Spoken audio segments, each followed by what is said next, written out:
Assalamualaikum warahmatullahi wabarakatuh. Perkenalkan, nama saya Alvaro Dewa Wijaya dengan NIM 2021-158. Saya akan membuat video tentang UAS kebencanaan dengan sasaran sebagai berikut.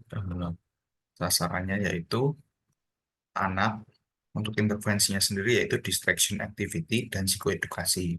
Selanjutnya, sasaran yang kedua yaitu lansia dengan intervensi psikoedukasi dan distraction activity. Di hari pertama, waktu 8.30 setengah 9 sampai jam 11 untuk anak-anak, yaitu ada intervensi distraction activity, yaitu belajar bermain dengan media yang melek dan mengaji. Tujuan dari distraction activity itu sendiri yaitu untuk membantu anak-anak penyintas gempa menekan stres, menciptakan rasa aman, dan memberikan kepercayaan diri mereka, dan mendukung emosional melalui kegiatan positif dan berarah.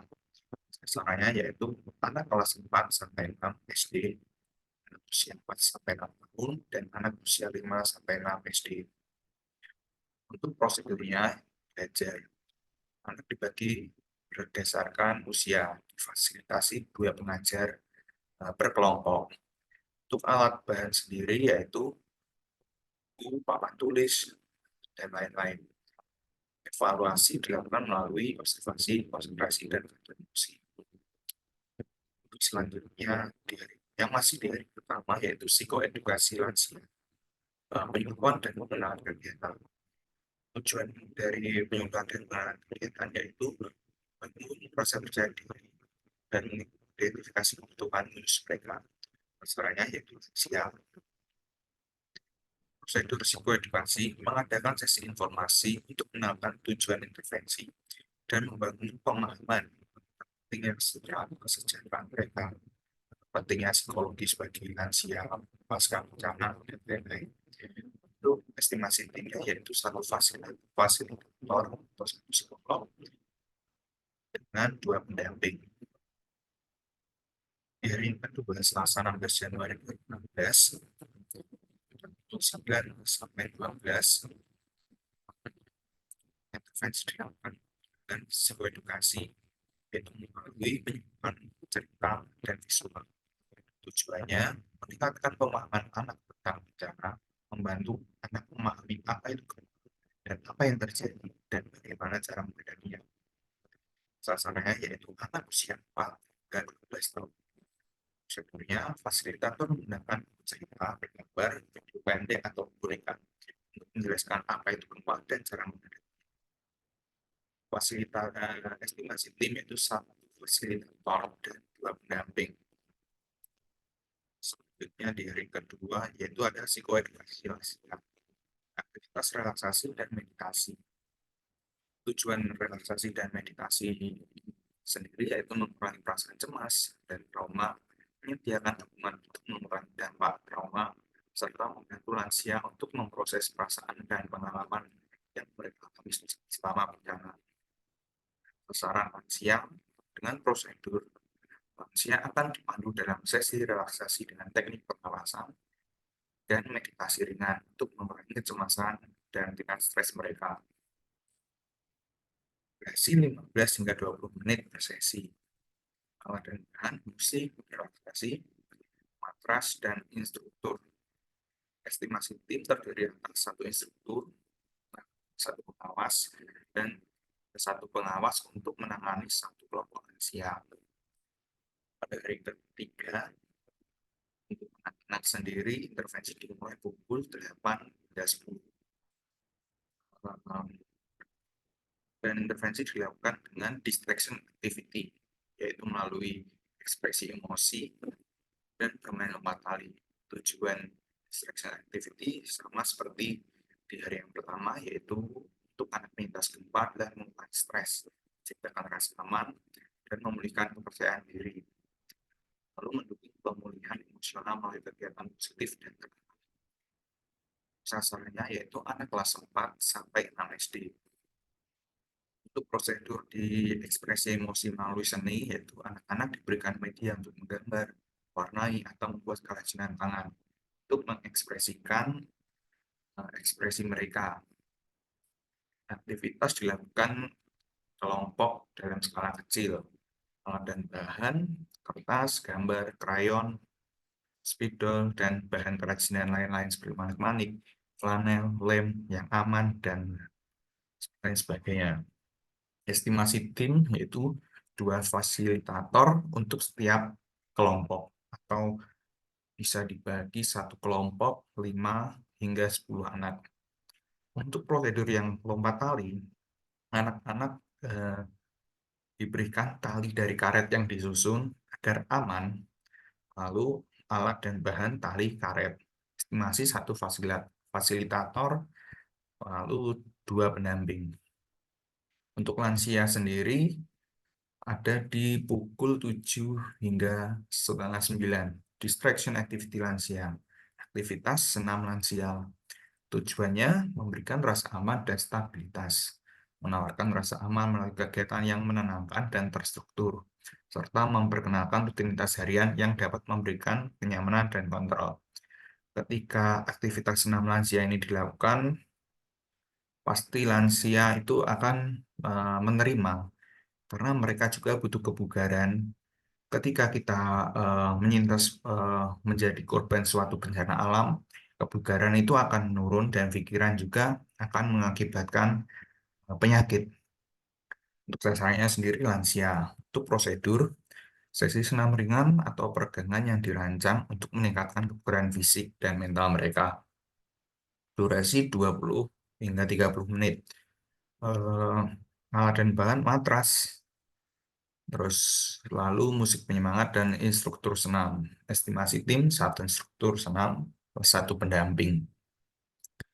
Lalu di hari yang keempat, kegiatan sama dilakukan, yaitu pada pukul 10 hingga 12. Untuk anak-anak sendiri, yaitu simulasi kesiapsiagaan gempa. Tujuannya meningkatkan pemahaman anak tentang bencana. Mengapa ini penting? Karena membantu anak memahami apa itu gempa, apa yang terjadi, dan bagaimana cara menghadapi situasi serupa di masa depan.